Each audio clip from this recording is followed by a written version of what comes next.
সবাইকে স্বাগতম ভাষা নিয়ে ভালোবাসা ফান উইথ র্যাঙ্কসের পঞ্চম পর্বে। এই পর্বে একটু নতুন কিছু করার সিদ্ধান্ত নিয়েছি। পৃথিবীর সবচেয়ে প্রসারিত ভাষা পরিবারগুলির একটি হলো ইন্দো ইউরোপিয়ান। ইংরেজি, বাংলা, স্প্যানিশ, জার্মান, ফার্সি মাত্র কয়েকটি ভাষার উদাহরণ, যেগুলি বর্তমান পৃথিবীতে অনেকে ব্যবহার করে। প্রাচীন বা যথাযথভাবে বললে ক্লাসিক্যাল পৃথিবীতেও গুরুত্বপূর্ণ ভূমিকা রেখেছে এই ভাষাগুলি।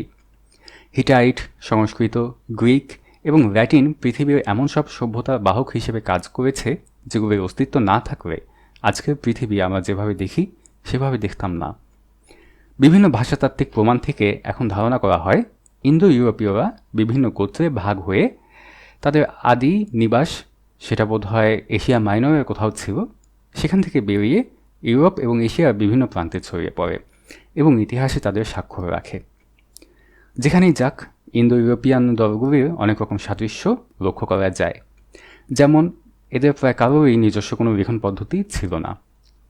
নিকটবর্তী কোনো সভ্যতার লিখন পদ্ধতি গ্রহণ করে বা কিছু পরিবর্তন এনে এরা ব্যবহার করেছে।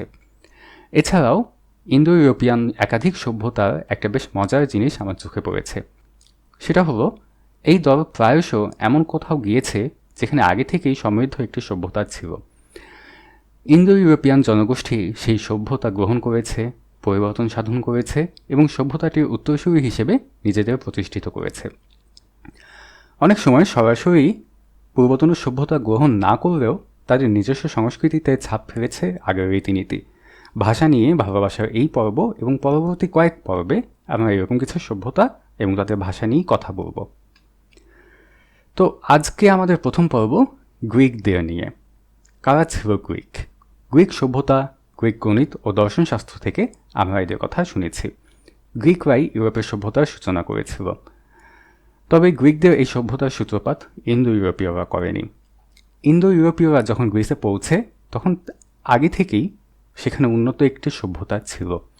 এই সভ্যতার নাম মিনোয়ান।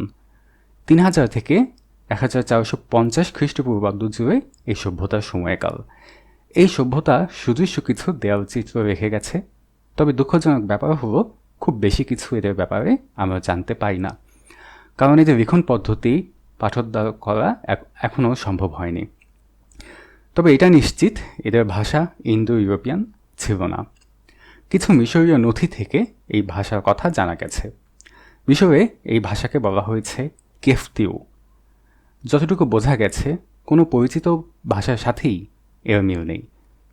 মিশরের সাথে এই সভ্যতার সংযোগ ছিল এটা স্পষ্ট, যেটা অবশ্যই পরবর্তী ইন্দো ইউরোপিয়ান গ্রিকদেরও ছিল।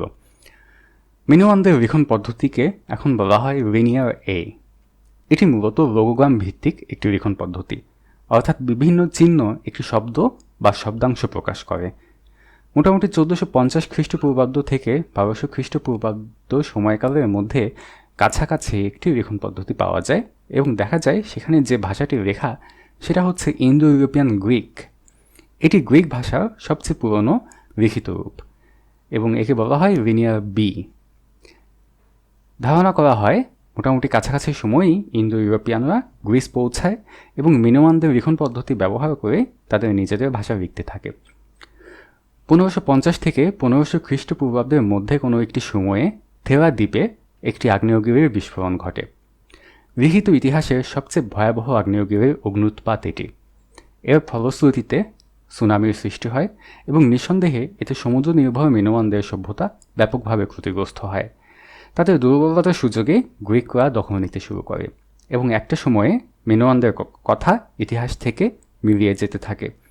তবে গ্রিকরা মিনোয়ানদের উন্নত সভ্যতার ধারক ও বাহক হিসেবে রয়ে যায়।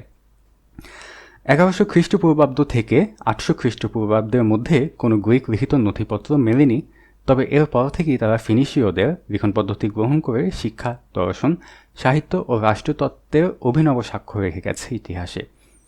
কেমন ছিল গ্রিকদের পূর্বসূরি মিনোয়ানদের ভাষা? গ্রিকদের ইন্দো ইউরোপিয়ান ভাষায় কি সেই ভাষার কোনো ছাপ পড়েছে? নিশ্চয়ই পড়েছে, তবে মিনোয়ান না পড়তে পারার কারণে সেটা কতটুকু বা কীরকম আমরা তা বলতে পারবো না। তবে যেহেতু তাদের লিখন পদ্ধতি ছিল লোগোগ্রাম ভিত্তিক, হয়তো তাদের ভাষা প্রাচীন পৃথিবীর আরও অনেক ভাষার মতোই আগ্লুটিনেটিভ ছিল। আগের একটি পর্বে সেটা নিয়ে আমরা কথা বলেছি। সভ্যতা অনেকটা ভাষার মতোই, কখনো কখনো পুরোপুরি বিলুপ্ত হয়ে গেলেও তার ছাপ পরবর্তী প্রজন্মে বিভিন্নভাবে রয়ে যায়। একটি সংস্কৃতিতে ও সভ্যতার সংস্পর্শে এসে অন্য একটি সংস্কৃতি বিকশিত হয়।